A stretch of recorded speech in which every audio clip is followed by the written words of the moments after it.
Dubai ay isa lamang sa 7 Emirates, pero ito ang itinuturing na pinakamatao sa buong United Arab Emirates o UAE. Matatagpuan ng Dubai sa southeast coast ng Persian Gulf. May tuturing na melting pot ang Dubai dahil tinatayang 80% ng mga naninirahan dito ay mula sa iba't ibang lahi o mga expat. 20% lamang ang mga Arabo o Emirati. At dahil sa oportunidad ng trabaho, dito dumarayo ang mga kababayan nating Pinoy.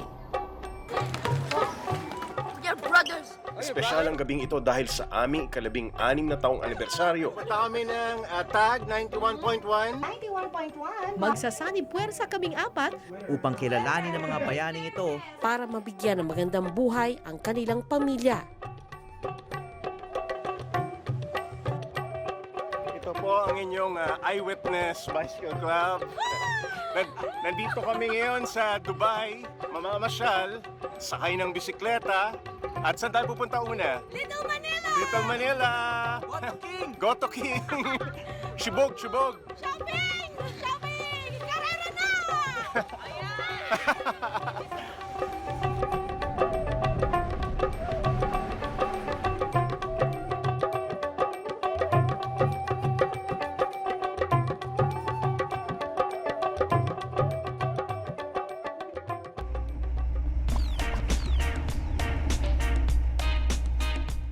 Okay, kasama ko ngayon sa sasakyan ang pinakamagigiting, mga gwapo at magagandang host ng Eyewitness. Yeah!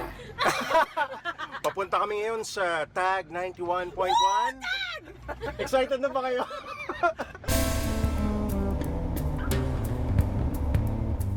Ang TAG 91.1, ang kauna-unahan at natatanging Filipino radio station sa UAE sa ilalim ng pamamahala ng ARN o Arabian Radio Network.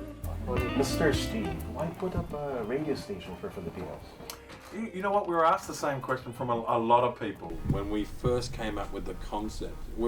We launched 3 years ago, but after 2 years of a lot of research of the Filipino community living here in the UAE, and what we could see from what we'd already launched over the last 15 years of this network, that here was a community that we could really get in touch with. Magandang morning sa inyong lahat! Heto na ang Pisara at Chikahan! Sa TAG 91.1, ang mahal ko, music ko! Kaya naman napakahalaga ng papel na ginagampanan ng isang Philippine-oriented radio station dito sa Dubai.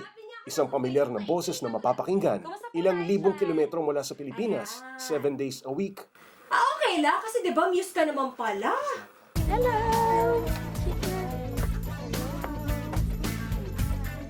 Ilang araw ko na po sinasabi, sobrang excited po ako at sobrang kabado kasi first time. Si Maria Maldita ang unang Pinoy DJ na sumalang.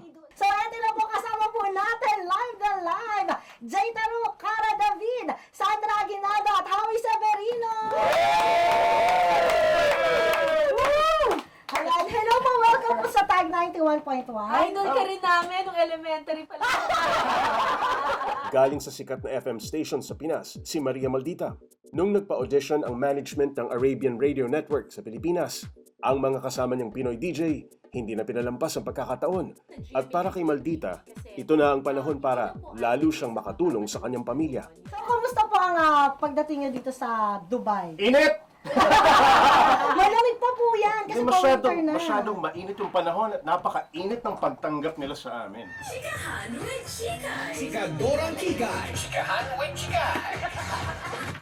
Programa. Matapos ang live interview, sinamantala rin nila ang pagkakataong masubukan ako bilang guest DJ. Nakatandem ko naman live on air ang Pinay at isang Dabuenyang si DJ Chikay sa kanyang programang Chikahan with Chikay. Magandang morning sa inyo kabayan at napaka! Isa si Chikay sa 14 na empleyadong Pinoy ngayon dito sa estasyon. Sinagot na nga ng mga bossing natin na magkakaroon ako ng partner today! Kilalanin! Boses na muna. Sige, sample nga po, sir. Sir? Hello? Para may takot yung pagka-hello natin! Magandang umaga sa ating mga tagapakinig. Ay, Dito talaga? sa 91.1. O, diba? Energetic! Matagumpay ng career ni Chikay bilang FM radio DJ sa Pilipinas sa loob ng 8 taon. Pero hindi na siya nagdalawang isip nang alukin siya ng trabaho dito sa TAG 91.1. Makalipas ng 2 taon, May kabutihan naman daw na naitulot ang kanyang paglayo dahil dito na siya lumagay sa tahimik at mas lalo raw siyang napalapit sa mga magulang at kapatid dahil na rin sa madalas na komunikasyon sa telepono at internet. Ano ba yung mga na-encounter nating mga problema nung estudyante tayo na hanggang ngayon hindi nyo po talaga makakalimutan? Ako naalala ko nung grade 3 ako, pagka nalilate ako sa eskwela, no? Hindi ako maabot ng flag ceremony sa umaga. Pero ang ginagawa sa amin, ang parusa, Aha. tatayo ka doon sa gitna sa harap ng flagpole Oo. at kakantahin mo yung national anthem, no, pawis na pawis ka, ikaw mag-isa. Sa gitna to, tapos yung pa rin ang green parusa grass of eh. home pa yung drama. Okay, aminin ko, nag-high school ako nung martial law pa. Ano yun? Like, totoo to. Siguro yung pinaka-problema namin yung makauwi bago mag-curfew. Okay. Siguro hindi niya naalala yung may curfew ng panahon ng martial law, no? Kasi nung mag-martial law, hippie era pa eh. Oo. O, kinukuha yung mga hippie sa... Gugupitan, no? Gugupitan. Doktor kasi ako ng public school. Nauso kasi yung roller brush, alam niyo yun? Tapos nilapitan ko yung pinakamagandang classmate ko na may magandang mahabang buhok. Sinabi ko na mas maganda yung wavy. So nirolyo ko siya hanggang anit. At ayaw nang bumaba ng roller brush. Gusto ko maging prom queen, kaso lang wala naman nagliligaw sa akin, tapos hindi naman ako yung pinakamaganda sa school. So, a week before the prom, nag-iipon na ako ng pera. Ang ginagawa ko, kukunin ko yung mga bote Bote, ng soft drinks, tapos naiwan ng mga kaklase ko, tapos ipapalit ko yung deposit para malagay ko dun sa aking fund, prom queen fund. May funds na talaga. Tapos nung araw na ng prom, binili ko lahat ng ticket. Kaya, tagumpay! Tagumpay! May roundabout. Tunay ngang napakasarap na marinig ang isang pamilyar na tinig sa gitna ng iyong pangungulila at pananatiling malayo sa sarili mong bansa. Pero maraming salamat sa ating mga bisita. Yan! We have Sandra, Howie, Ed, Cara, and of course sa aking poging partner. Pwede mainstay? Maring Chikay, pwede. Oo, pwede. We have Jay Taruk. Jay Tarok. And of course, my name is Chikay. Ito ang tag 91.1. Mahal to Music Ko! Babalik pa tayo sa Portugal. Jay Tarush, you're so nice!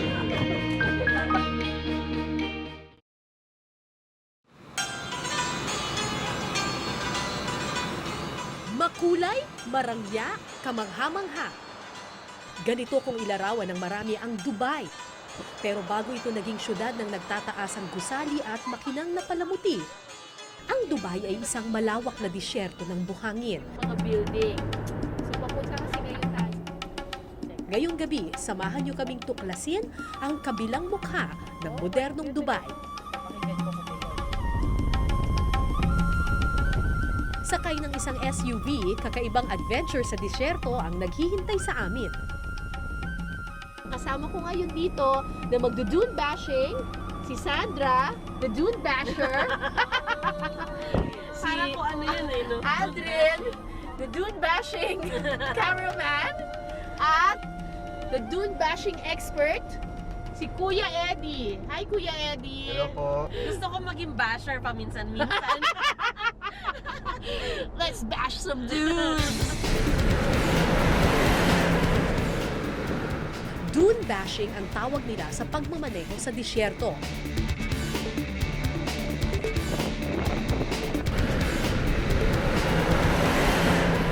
Sa bilis kasi ng sasakyan, para mo na ring sinasagupa ang dunes o mga bundok ng buhangin. Ano tawag po dito sa mga ganito? Roll bar po yan. Roll bar. Roll bar.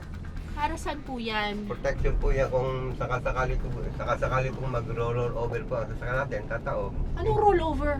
Maggugulong po. Gugulong tayo? As in, tataob? Tataob po. Ganon? Minsan marami nagkataob, isa, dalawa, tatlo.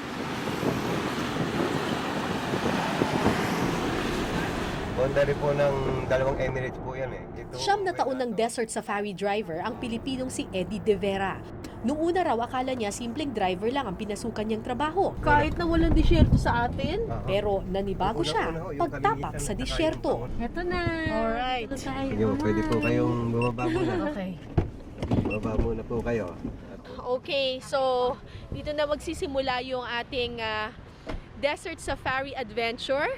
So makikita ninyo yung nasa likod ko ay puro buhangin. Ito ang unang beses na nakatapak ako sa disyerto. Look at this!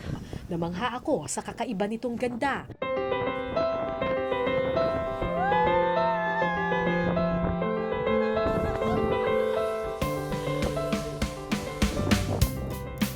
Dahil pinong-pino ang buhangin, madali kang lulubog sa bawat tapak. Pulang-pula siya, oh.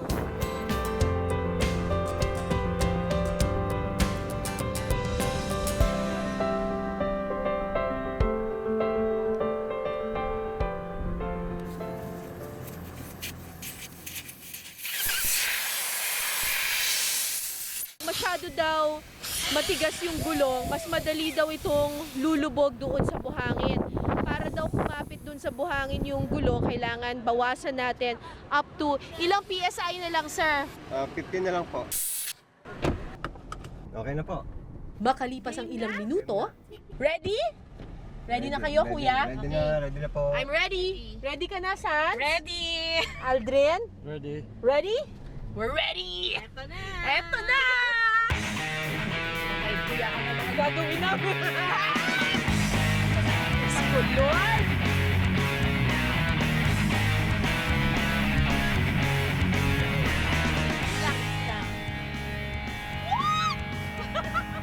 Para kang sumasakay sa roller coaster na. Teka lang. Paano po ninyo natutunan yung pag-drive sa buhangin? Eh, wala naman pong disyerto sa Pilipinas. Nakita ko lang ho yan sa mga ibang mga driver na karoon ako ng idea kung paano ho nila naidadrive yan. Kaya alam niyo naman yung mga Pinoy. Diskarte. Oo. Kaya nung lumaon, hindi naman ho sinasabing ang mga Pinoy ay magaling. Pero isa na ho at laging nire-request ang mga Pinoy driver sa Sapalo. At kakaiba nga ang galing ng aming Pinoy driver. Kahit anong pasikot-sikot, hindi kami tumao.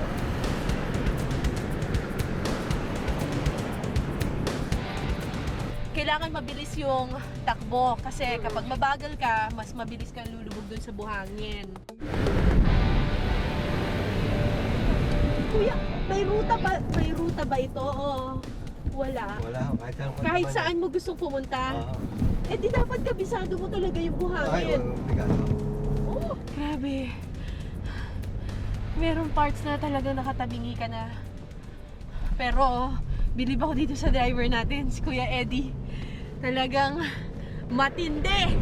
Oh! Kaya naman sa loob ng 9 na taong pagmamaneho sa buhangin, si Kuya Eddie na ngayon ang pinaka-in-demand sa mga desert safari driver ng Eagle Arabian Tours. Enjoy to, ah. Of course, he's our senior driver. Okay, he's very expert. Yeah, we really proud of him. Yeah, always smile. No fight, cool. Always no fight. I like attitude of Filipinos. Yes. Yeah, they are very nice people. No fighting. Always cool. Sa loob ng 9 na taon, ang biyaya ng disyerto ang bumuhay kay Kuya Eddie at sa kanyang pamilya. Salamat sa disyerto na ipagtapos niya ng pag-aaral ang kanyang mga anak at nabigyan sila ng komportableng buhay. Malungkot po ba buhay dito? Masaya naman. Malungkot itong masaya kasi ang Dubai ay open. Marami ng mga kabayan, marami ng mga paglilibangan. Makalipas ang halos 1 oras na paglalaro sa buhangin, okay pa kayo? Parang roller coaster. Yun lang masasabi ko. Susuka ako, yeah. Ay, dali lang. Susuka ka? O, sige. Nasusuka yung cameraman namin. dahil medyo bitin pa ako sa dune bashing, hinikayat ako ng mga taga rito na subukan ang mas mabilis pang sasakyan.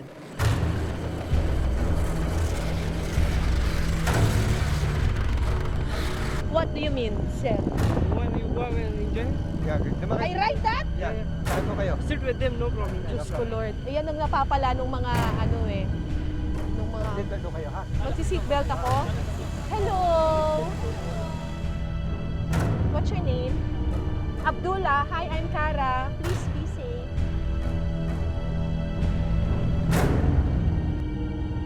Hindi ko naintindihan, pero eto na tayo ngayon.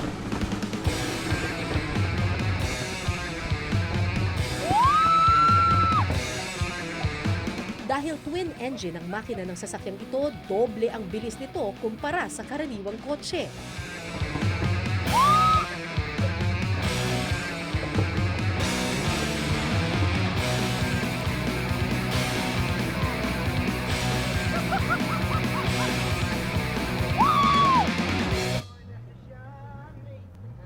Good job, Abdullah. You're the best. Thank you. You're the best. Palubog na ang araw nang matapos kami sa paglalaro sa disyerto. Para lalong masilayan ang kulay ng kalangitan, sumakay kami ni Sandra sa isang camel. Okay po, dito po. Ay! Ang taas pala nito. Ang taas pala! Mane, mane, mane, tikawang, uwang, tikawang, uwang. Akala ko noon tuyo at walang buhay sa disyerto. Pero tulad ng iba pang bagay na likha ng Panginoon, may angking halina ang pulang buhangin na sadyang kamangha-mangha sa paningin. Mane, mane, mane, mane.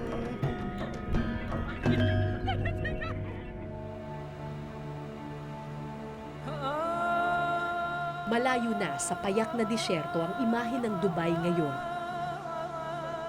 Pero tulad ng anumang syudad na mabilis binabago ng modernong panahon, dapat palaging may puwang ang kahapon. Lumingon sa pinanggalingan, huwag talikuran ang nakaraan at huwag kalimutan ang kinagisnan. Mga 2 years pa ako rito. 2 years, tapos Magpaporgod na ako kasama ko yung aking mahal na asawa. uuwi sa Pilipinas? Babalik pa rin sa lupang tinubuan. Siyempre ka, mahal po natin ang ating bansang Pilipinas eh. Oo. So kahit na dito nakita ang swerte, babalik at babalik pa rin. Oo. Mahirap pong talikuran ng Pilipinas.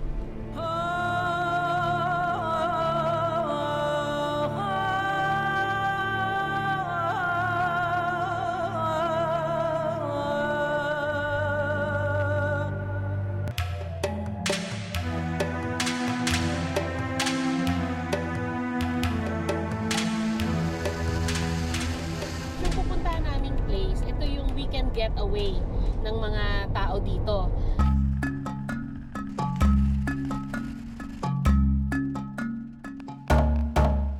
Ang Wadi Adventure pala, nasa paanan ng bundok na to. Makalipas ang 2.5 oras, narating namin ang Wadi Adventure sa siyudad ng Al Ain sa Abu Dhabi. Bye-bye! Hello! Yan, may waiver daw kasi medyo, syempre pag nag-try ka ng mga fun-filled adventure nila, baka daw may danger din, so kailangan mag-sign ka ng waiver. Si Roberto at si Abud. Isa si Roberto o Bimboy sa mga Pinoy na nagtatrabaho dito. Bali po, ito po yung surf pool namin. Kiniklaim po namin as of now na the best surf pool in the world. Because nasa amin po yung pinakamalaking alon so far ng surf pool. Biruin mo nga naman, sandamakmak na tubig sa gitna ng disyerto. May swimming, surfing, kayaking, whitewater rafting at kung ano-ano pa.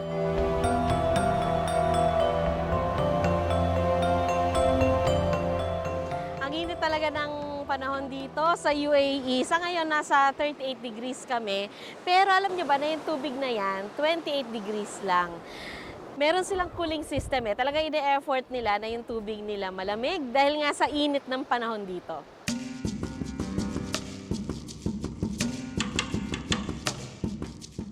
Nakamamangha nga kung paano kinarir ng mga Arabo ang pagkakaroon ng libangang ikagiginhawa ng init na mamamayan nito. Ang supply ng tubig nagmula pa sa dagat, dumaan sa desalination plant kung saan ang tubig alat ginagawang tubig na ligtas inumin. Dumadaan ito sa milya-milyang haba ng tubo sa ilalim ng disyerto para maihatid sa pook na ito. Nakaka-nervyos Dahil first time ko sa whitewater rafting, pero okay lang dahil puro mga Pilipino ang kasama ko. Mga experts sila dito, kaya safe na safe ako.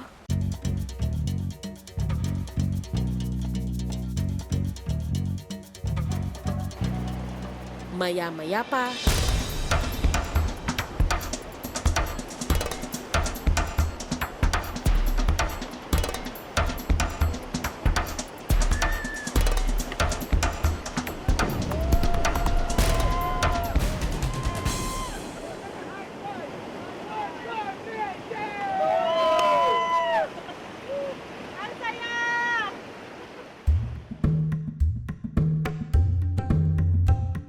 madaling maging at home sa Wadi Adventure.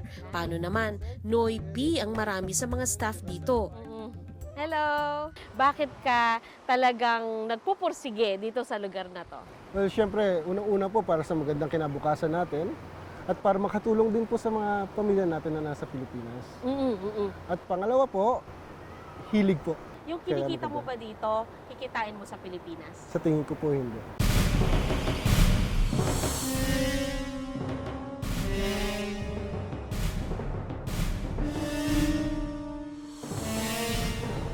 Paakyat na tayo ng 3 palapag para doon sa zipline. Namimiss ko si Cara, si Jay, tsaka si Howie. Saan? Matibay po ba talaga to? Ngayon natatakot na ako. Kasi malapit na nakakalula. Okay, Para po kayo dito. Sa taas, magandang tanawin ang naghihintay sa'yo.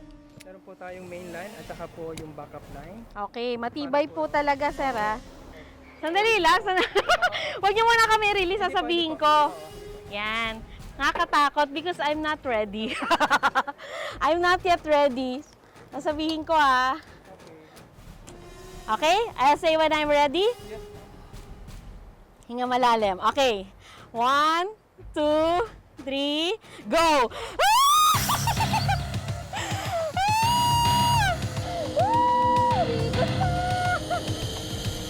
Masaya-saya! Ayan, nawala na yung takot! Pwede na!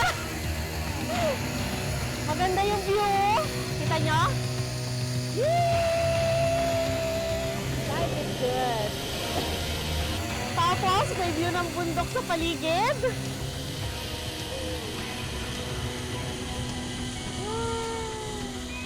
Tayo!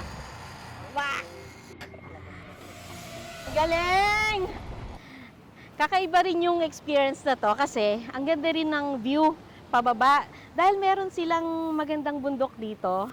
Ang tawag nila Jabal Hafit.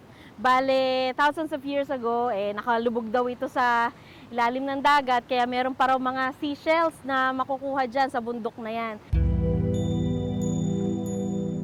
Sa pagtatapos ng aking adventure, iba na ang pagtingin ko sa disyerto. Hindi na ito tuyot at malawak na buhangin, kundi lugar na puno ng buhay at sorpresa. Sabi nga ni Little Prince, what makes the desert beautiful is that somewhere it hides a well.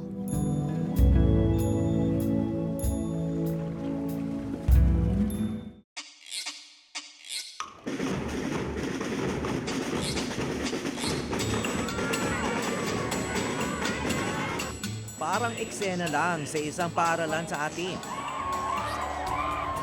Hindi mo akalain na marami sa kanila ay hindi ipinanganak sa Pilipinas at ngayon nasa ibang bansa. Sa laki at tagal na ng Filipino community sa Dubai, libo-libo na ang estudyante sa mga Filipino schools sa lungsod. Sa The Philippine School, Dubai, at sa United International Private School, kami nagtanghal ng documentary screenings. Maybe after college, what you will want to do is, I want a job that's going to serve others. At nagbahagi sa mga mag-aaral ng mga kwento tungkol sa atin.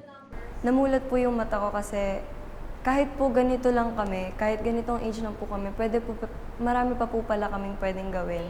Ngunit hindi lahat mapalad na makapasok sa paaralang Pilipino. Isa si Sean Flores sa mga out-of-school youth sa Dubai. 13 anyos, kasing tanda lang ng anak ko. 10 taon siya noong lumipat sa Dubai para malayo sa malungkot na pangyayari sa kanila sa Pilipinas. Kasi nung nabarilan tatay niya, syempre hindi pa rin niya alam yun. Parang sabi niya gaganti siya. Yun ang inano ko na ayoko malagay sa isip niya yung gaganti kasi hindi maganda yun. Kaya sabi ko, isasama ko siya sa Dubai. Hindi pa malinaw sa pamilya ang dahilan sa pagkabaril ng ama ni Sean. Ang nanay ni Sean hindi pa nakakabangon sa pagluluksa, kaya ipinaubaya muna siya at ang kanyang kapatid na babae kay Lola Corazon, na mahigit 2 dekada nang nagtatrabaho sa isang kumpanya sa Dubai. Hindi raw nakakapag-aral. Kasi loaded ang mga eskwelahan dito. Pero sinusubukan pa rin, baka may mag-back out o kaya tanggapin ng Ministry of Education yung request ng school na magdagdag sila. Sabi naman nila sa akin, priority siya. Wala man ngayon sa paaralan si Sean, nagiging daluphasa naman siya sa ibang bagay. Dito sa skate park, madalas makikita si Sean. Paano naman nakatulong yung skateboarding sa'yo mula nung wala yung tatay? Mas skateboard lang po kami, parang wala kang iniisip, yung tricks lang, yung kaibigan. Wala lang, yun lang po, masaya po, sobrang saya pag nag-skate ka. May mga dayo rito ngayon na nais mapatunayang hindi lang pambata ang skateboarding. Okay, nandito kami ni Jay Turok ngayon sa isang lugar sa Dubai kung saan kami ang pinaka-thunders.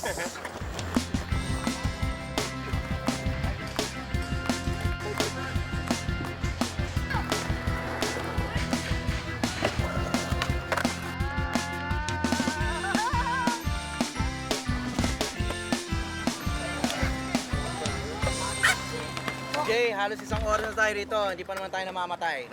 Pero mukhang hindi pa napapagod yung mga bata. Ang libangan ng mga bagets.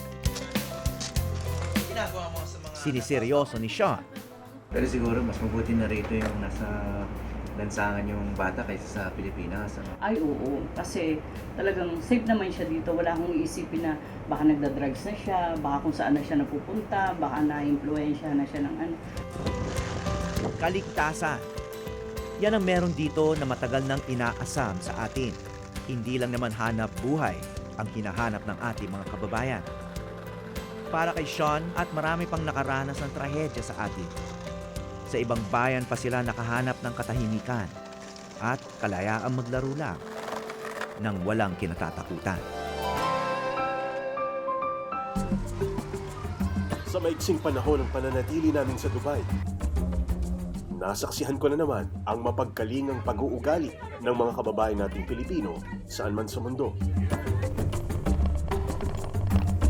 May ilang dahilan kung bakit hindi ako tumatanggi sa adventure. Kay sarap kasing sumigaw at masorpresa sa sarili kong kakayahan. At sa gitna ng kinang ng modernong lipunan, nasaksihan kong may bakas pa rin ng nakaraan at puwang para sa kalikasan. Sa napakayaman at modernong lipunan kung saan laganap ang magagarang sasakyan, nakakataba ng puso sa naranasan kong may puwang pa rin ang mga paborito kong transportasyon at libangan. At para sa isang batang Pilipino, nakatutulong sa paghilom ng napakalalim na sugat sa damdamin. Mula dito sa Dubai, magandang gabi po sa inyong lahat. Ako po si Jay Turok. Ako si Sandra Aguinaldo. Ako po si Cara David. At ako naman si Howie Severino at ito ang Eyewitness.